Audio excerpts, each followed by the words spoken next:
Hello दोस्तों, जय श्री कृष्णा। हमारे चैनल ओम ज्ञान सागर में आप सभी का बहुत बहुत स्वागत है। आज हम आपके लिए लेकर आए हैं पशुपति मंदिर के ज्योतिर्लिंग के बारे में बताएंगे। केदारनाथ ज्योतिर्लिंग का भाग माने जाने वाला पशुपतिनाथ मंदिर का रहस्य है। भारत समेत विश्व भर में हिंदू देवी देवताओं से संबंधित कई मंदिर और तीर्थ स्थान मौजूद है। आज हम जिस धार्मिक स्थान की बात कर रहे हैं वह भगवान शिव, जिन्हें उन्हें भक्त भोलेनाथ, महादेव, रुद्र आदि नाम से जानते हैं, को समर्पित स्थान है। नेपाल का पशुपतिनाथ मंदिर ऐसा ही एक स्थान है जिसके विषय में यह माना जाता है कि आज भी इसमें शिव की मौजूदगी है। पशुपति मंदिर को शिव के 12 ज्योतिर्लिंगों में से एक केदारनाथ मंदिर का आधा भाग माना जाता है। पशुपति मंदिर नेपाल की राजधानी काठमांडू से किलोमीटर उत्तर पश्चिम देवपाटन गांव में बागमती नदी के तट पर है स्थित। यूँ तो भगवान शिव की महिमा अद्भुत है। उनसे जुड़ी कहानियाँ किसी के भी मस्तिष्क में हैरानी के भाव पैदा कर सकती हैं। उनसे जुड़े रहस्य को घटना के भक्तों को आज भी उनसे जोड़ कर रखती है। केदारनाथ ज्योतिर्लिंग का आधा भाग माने जाने की वजह से काठमांडू के पशुपतिनाथ मंदिर का महत्व अपने आप बढ़ जाता है। लेकिन आज हम आपको बताएंगे इस मंदिर से जुड़े कुछ खास रहस्य। पौराणिक कथाओं के अनुसार जब महाभारत के युद्ध में पांडवों द्वारा अपने ही रिश्तेदारों का रक्त बहाया गया तब भगवान शिव ने उससे बेहद क्रोधित हो गए थे। श्री कृष्ण के कहने पर वे भगवान शिव से माफ़ी मांगने के लिए निकल पड़े। काशी में पांडवों को देखकर भगवान शिव वहां से विलुप्त होकर एवं अन्य स्थान पर चले गए। आज इस स्थान को केदारनाथ के नाम से जाना जाता है। शिव का पीछे करते हुए पांडव केदारनाथ भी पहुंच गए, लेकिन भगवान शिव उनके आने से पहले ही भैंसे का रूप लेकर वहां खड़े भैंसों के झुंड में शामिल हो गए। पांडवों ने महादेव को पहचान लिया लेकिन भगवान शिव भैंसे के ही रूप में भूमि में समाने लगे। इस पर भीम ने अपनी ताकत के बल पर भैंस रूपी महादेव को पकड़ धरती में समाने से रोक दिया। भगवान शिव को अपने असल रूप में आना पड़ा और फिर उन्होंने पांडवों को क्षमादान दे दिया। लेकिन भगवान शिव का मुख तो बाहर था, लेकिन उनका देह केदारनाथ पहुंच गया था।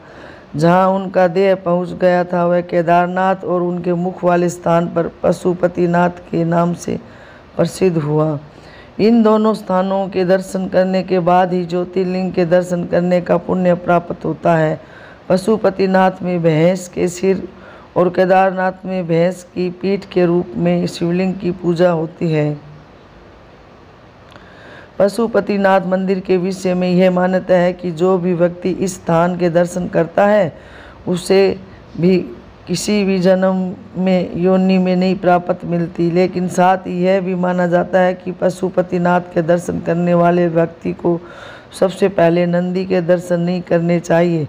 अगर ऐसा होता है तो उस व्यक्ति को पशु योनि तय मिलती है।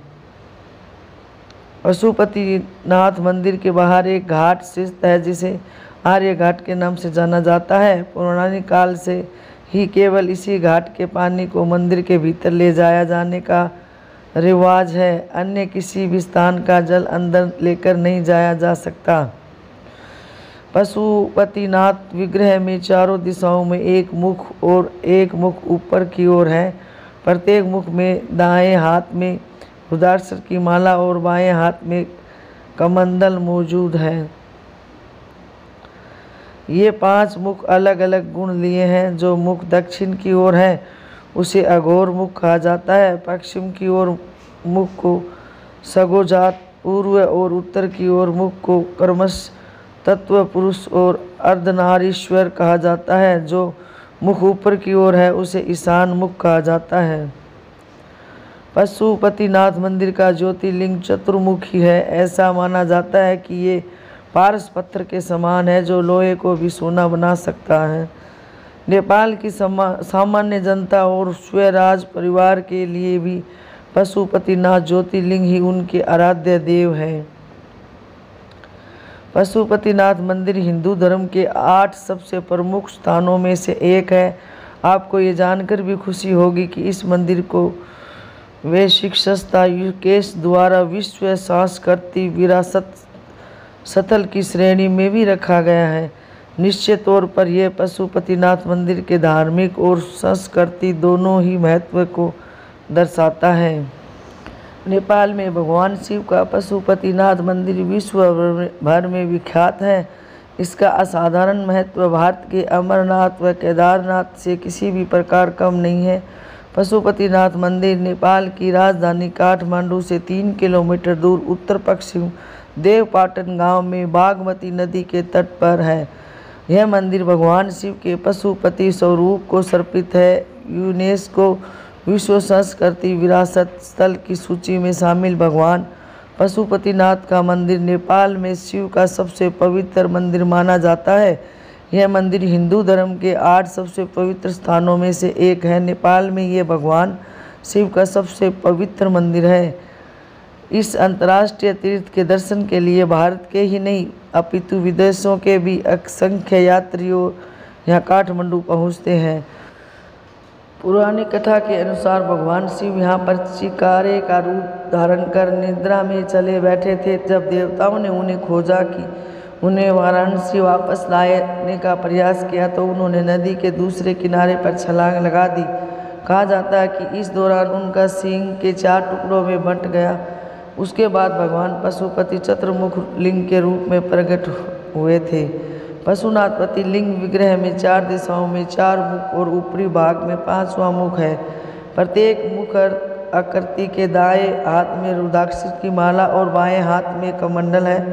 प्रत्येक मुख अलग अलग गुण प्रकट करता है। पहला मुख अघोर मुख जो दक्षिण की ओर है, पूर्व मुख जो तत्पुरुष कहते हैं, उत्तर मुख अर्धनारीश्वर रूप है, पश्चिम मुख को सगोजात कहा जाता है, ऊपरी भाग ईशान मुख के नाम से पुकारा जाता है। ये निराकार मुख है। यही भगवान पशुपतिनाथ का सर्वश्रेष्ठतम मुख माना जाता है।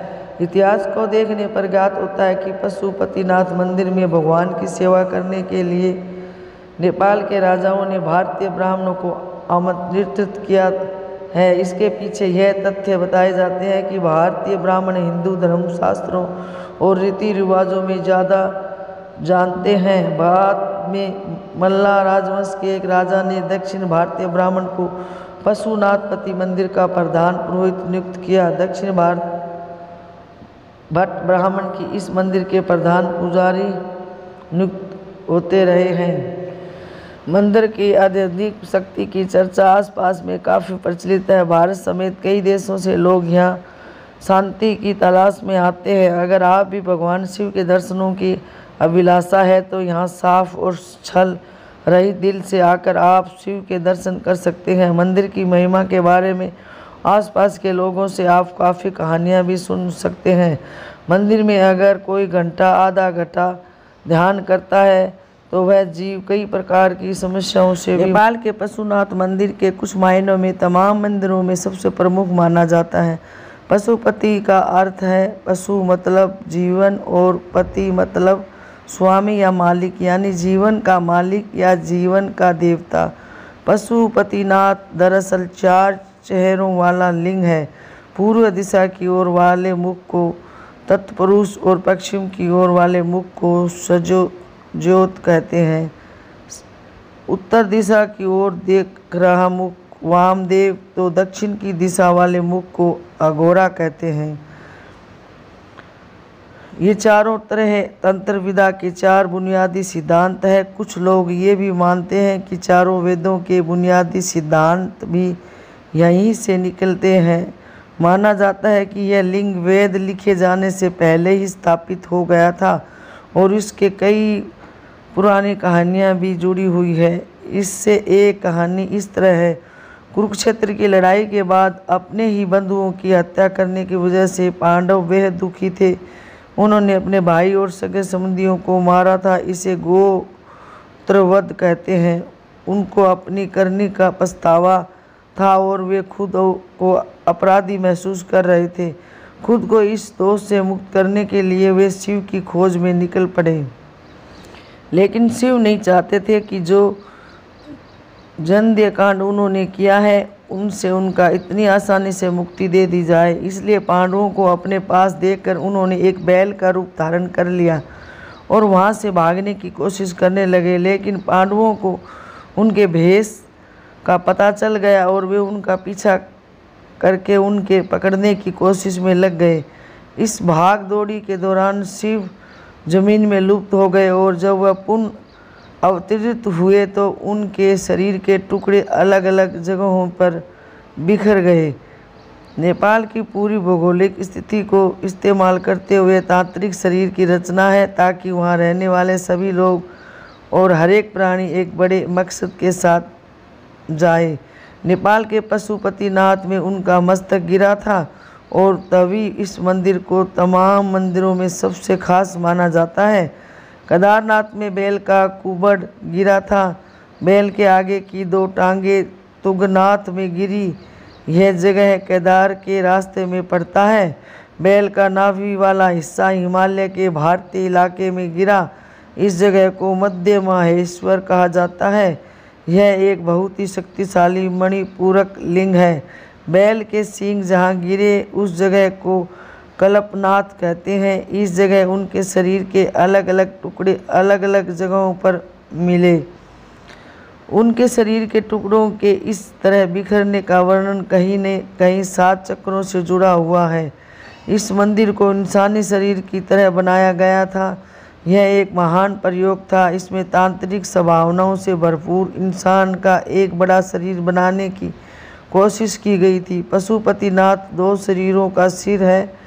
एक शरीर दक्षिण दिशा में हिमालय के भारतीय हिस्से की ओर है, दूसरा हिस्सा पश्चिम दिशा की ओर है, जहां पूरे नेपाल को ही एक शरीर का ढांचा देने की कोशिश की गई थी।